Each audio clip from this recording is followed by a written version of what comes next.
Time to talk to the Treasurer, Jim Chalmers, and to take us there, he was the former boss of the ACCC, Rod Sims, putting forward a proposal this week to force down gas prices.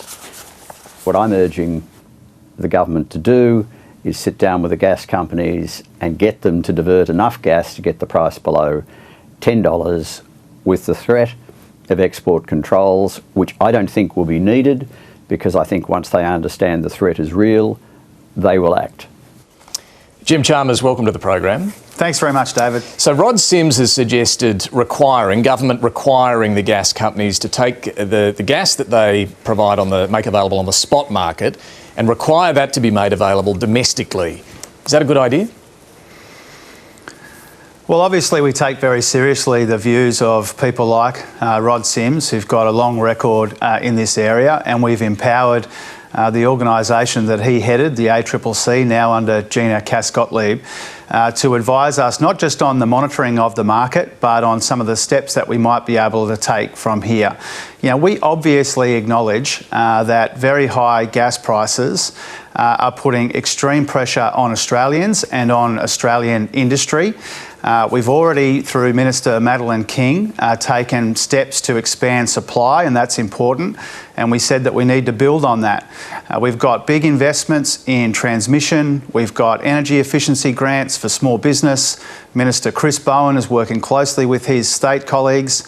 I'm working closely with the ACCC.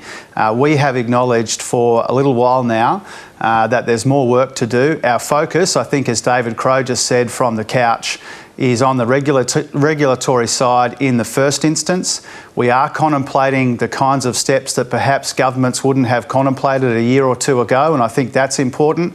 But beyond that, we don't really want to limit our options or narrow our options. There's a lot of work going on behind the scenes, a lot of consultation and collaboration, and if there's something sensible and responsible and meaningful we can do here, obviously we'll consider it. So is supply the problem?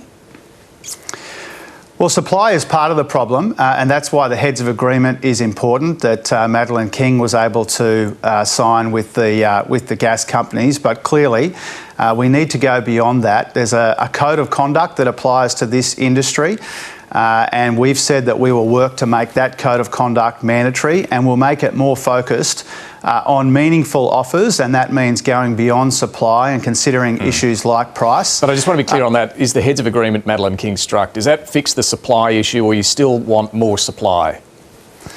Oh, obviously we need as much supply as we can get, but that was a really important step. But not enough of itself. Well, I don't accept the criticism that it wasn't an important step, but obviously supply is a big part of the story here, but so is price. That's why the Code of Conduct's important. That's why I've tasked the ACCC for some important advice on a relatively short time frame, and that'll be a big part of our considerations. And just picking up on something else you just said, it will be a mandatory Code of Conduct. I think you said you're moving towards a mandatory Code of Conduct. Yeah, that's our intention. I think the Prime Minister made that clear during the week, as have I, as have other ministers. There's a code of conduct here which goes to price. One of the concerns that's been raised by the ACCC and others, and it's a concern that I share, is that when these offers are made, quite often there's not enough attention paid to not just the supply side but also the pricing. And clearly the pricing is what's putting a lot of pressure on local industry and on electricity prices as well, and so that will be one of our focuses. And so will that be a price cap in that mandatory code of conduct? Well, again, obviously that's something that we're considering, David, but I genuinely don't want to limit our options or narrow them down excessively. You know, I've said that regulation for us in the near term is a bigger priority than using the budget to deal with this substantial challenge, and the Code of Conduct is a good place to start.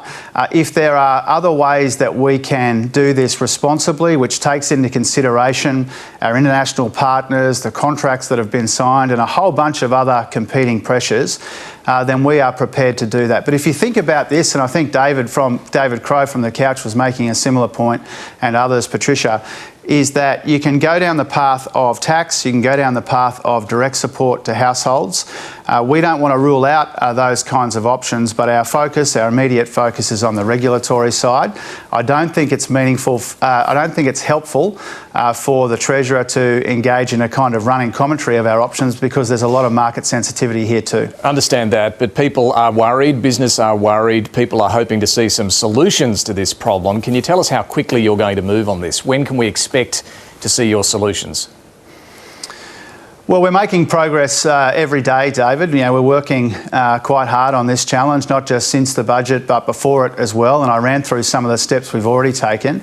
And Tuesday's budget had some substantial resourcing for the three major regulators in this area, recognising their important work too. Chris Bowen met with his ministerial counterparts from the states and territories on Friday. When are we going to see a solution though, Treasurer?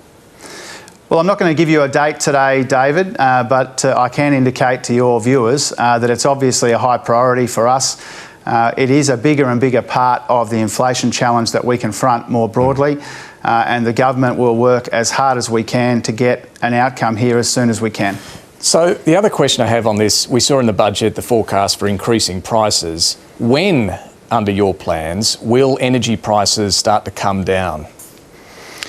Well, first of all, it's important to recognise that those forecasts that everybody has been quoting since the budget, and we tried to be really upfront in the budget. I'm pleased to see Patricia recognise that a moment ago. We tried to be upfront about the composition of this inflation challenge and the fact that because of the war in Ukraine, electricity prices and gas prices will become a bigger portion, a bigger component of this inflation challenge that we have more broadly, along with natural disasters pushing up the cost of living as well. And so what we tried to say is this is what we're expecting. Now, importantly, in the electricity market, the 20% number and the 30% number, the 20% number is already flowing. It's actually partly a consequence of those price rises that Angus Taylor hid during the election campaign, and so we need that perspective too. Okay. We expect 20%, then 30%. Just coming back to the question, sorry to interrupt, Treasurer. When, we've heard a lot of this during the week, when will prices come down? Well, we've just provided the near-term forecast, the 20% and the 30%. That covers this year and next year. Obviously, as we invest more in cheaper and cleaner forms of energy, obviously depending on what regulatory interventions we can sensibly make in the near term, that will have an impact. But I think most importantly for families and for Australians and for Australian industry, we do expect prices to rise this year and next year. Part of that's already flowing, and all of the work that we're doing now is to try to take some of the sting out of those price rises. Okay, but just coming back to this question, I mean, we heard in the election what Labor promised about a price reduction by 2025. Just wondering this morning if you can tell us when prices will come down. Well, I'm pleased you asked me about that modelling, David, because that was done in 2021 for an outcome in 2025. And the reason why there's so much unpredictability in this market and in relation to your question is because we've got a war in Ukraine which is hanging around and is entrenched far more than anybody predicted at the time of the election. The impact on energy prices is far more sustained and far more extreme than people expected earlier in the year, and that's why we've got these forecasts for price rises in the budget. Except all of that, sorry, but I just want to be clear, is it fair to say right now that you don't know when prices might come down? Well, we know that they will moderate in time, and we know that we give ourselves the best chance to do that by investing in new sources of cleaner and cheaper energy, which is the government's priority. But do you need to remodel your plans? Because right now you're unable to say when prices might fall. Well, we are always recalibrating our expectations for electricity price rises. The reason that we're having this conversation now, David, if I may say so, is because we did that on Tuesday night. And we had a choice to make, to be upfront about what's happening in these energy markets or not. We chose to be upfront. We think it's crucial that we do that so that we can shine a light on the important work that now needs to happen. And part of that work is investing in new sources of cleaner and cheaper renewable energy, and that's the government's priority. Let me ask you on the tax front. The budget says the petroleum resource rent tax will raise just $2.6 billion this financial year. It's a little bit improved on the year before, but only about $200 million. And then your revenue from the PRRT falls over the next year, the next year, the next year. The gas companies, they do pay company tax as well, but when you look at the total they're paying in tax, is it enough? Is it fair? Well, you're right to point out that the PRRT take is a little bit up this year and a little bit up next year and then trails away. Part of that is the assumptions that Treasury makes about commodity prices. That's been a feature of budgets before the change of government as well. I do understand that there is a substantial part of the community that would prefer that PRRT take was higher. What do you think? Well, we haven't been working up an option to do that, to change the PRRT arrangements, but the Treasury has been commissioned by my predecessor and by his predecessor to do some of this work around the taxing point in the PRRT. There's been a couple of reviews. The second one hasn't finished yet. The Treasury has restarted that work, and I'll obviously take their recommendations really seriously. We do want to make sure that Australians get a good return for their resources. We need to balance that against the investment that's been made into the sector. When I get that advice from Treasury, I'll engage with it in a meaningful way, and I'll obviously listen to it. But when you look at the numbers in your budget as Treasurer, do you think the gas companies are paying enough? I think inevitably treasurers, would like the revenue stream to be strong and the spending to be restrained. And we have seen, I think, as you acknowledged in your first question on this topic, company taxes are up quite substantially. That's a good thing, and we've let that flow through to the budget. The PRRT, there's a modest increase. I'll wait and see what the Treasury advises us on the conclusion of the review that my two predecessors put in place. Just on revenue generally, you did indicate during the week that any change to the GST is not something you're interested in.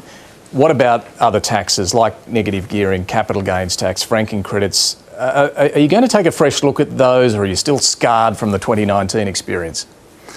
Well, first of all, on the GST, that's grown strongly, and that's an important source of revenue for the states. Every cent of the GST, as you know, flows through to the states. It's been growing strongly. It's an important part of their revenue base, and that's a good thing. Some of those other issues that you mentioned, we haven't been reconsidering those. Are you going to now? I wouldn't have thought so. I mean, we take seriously what we've said about those areas of So they're tax. off the table too? Well, I don't use that language, David. What I've said to you, I think on a number of occasions, is that we need a conversation about how we make the budget more sustainable. And what we're able to show on Tuesday night is that you can move sensibly on spending restraint, on trimming spending. Yeah, but you've still got a big structural deficit and one that's growing. I mean, even your net policy decisions increase that structural deficit according to the budget on page 115. It's there. It's black and white. So do you look at these taxes? I know they're politically problematic, but are they worth a fresh look? I think we need a fresh look at the budget in its entirety because what we've got is a structural problem in the budget, as you rightly identify. But before we get to that, and again, this interacts a bit with the discussion before, we've been in government for 5 months, David. We've already found $22 billion in savings, $28.5 billion in budget improvements overall. We've kept real spending growth flat across the forward estimates. We've got the debt down over the forward estimates. We've let 99% of the temporary revenue surge from higher commodity prices flow through to the budget. That is good progress. And what we've shown in doing that, and this is what relates to what comes next, is we've shown that you can move sensibly on all fronts: restraint, trimming spending, sensible tax reform.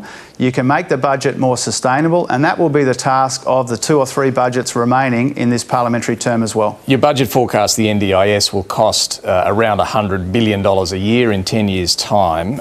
Is that affordable? Well, I mean, it's a bigger and bigger part of the budget, and what I say to... Is it affordable though?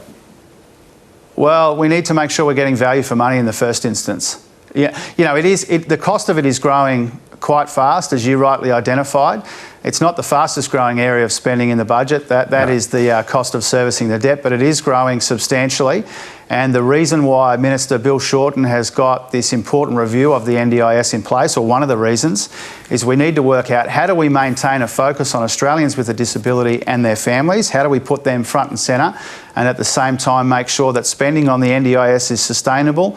An important part of that is making sure that we get value for money for every dollar that is spent in what is a really important service that we provide to Australians. I wanted to ask you this because you've laid out in the budget the costs of how much this is going to cost the NDIS, but we don't see the benefits laid out there. And when Labor set this up, we were told the economic benefits would outweigh the cost.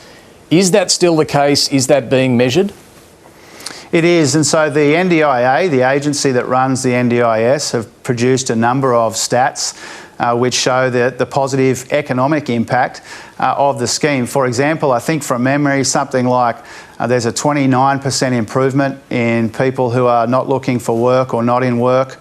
There's, I think, a 24% improvement in employment of parents of people who are involved in the scheme. There's a whole range of economic benefits. They're important, but first and foremost, we want to provide this service to Australians with a disability and their families. It's really crucial that we do that. Part of ensuring that is to make sure that the scheme is sustainable, and that's why the work that Minister Shorten is doing is so important. And I want to ask you finally about childcare. You're boosting the childcare subsidies as you promised. This is going to substantially boost demand for childcare as well. The missing piece of the puzzle seems to be where the workers come from to provide that childcare. There's already a serious shortage of early childhood educators, qualified early childhood educators. They don't earn much more than someone at McDonald's or Bunnings. You're now going to have an even greater demand for these workers. Where are they coming from? What's your plan for that? Well, I think the care economy, like a lot of industries in our economy more broadly, has got skills shortages, and they will get worse without attention. And that's why so many of the things that we're doing in this budget, so many of the conclusions from the Jobs and Skills Summit are about this collision of priorities and pressures in our labour market. And I think the care economy, childcare, aged care, NDIS are where some of these challenges are most acute. It's why we've reserved part of the 20,000 university places for early childhood educators. You know, it's why we supported an increase to the minimum wage and more than 100,000 childcare workers. Would you now support a case before the Fair Work Commission for childcare workers? Well, first and foremost, we're doing that in the area of aged care. The Fair Work Commission determines. Well, the Fair Work Commission determines the sequencing of these sorts of things, and aged care is next. We've made a responsible provision for part of that aged care case in the contingency reserve of the budget. And we've already supported a pay rise for early childhood educators who got a 4.6% pay rise as part of that minimum wage decision, which was what we supported as the first outcome of the new Labor cabinet. And so obviously we've got to deal with skills and labour shortages. That's why TAFE, that's why migration, it's why universities are so important. We've got to attract more people into the sector. That's why wage rises are important. We're acting on all of those fronts simultaneously. Treasurer Jim Chalmers, we'll have to leave it there. Thanks for joining us. Thanks, David.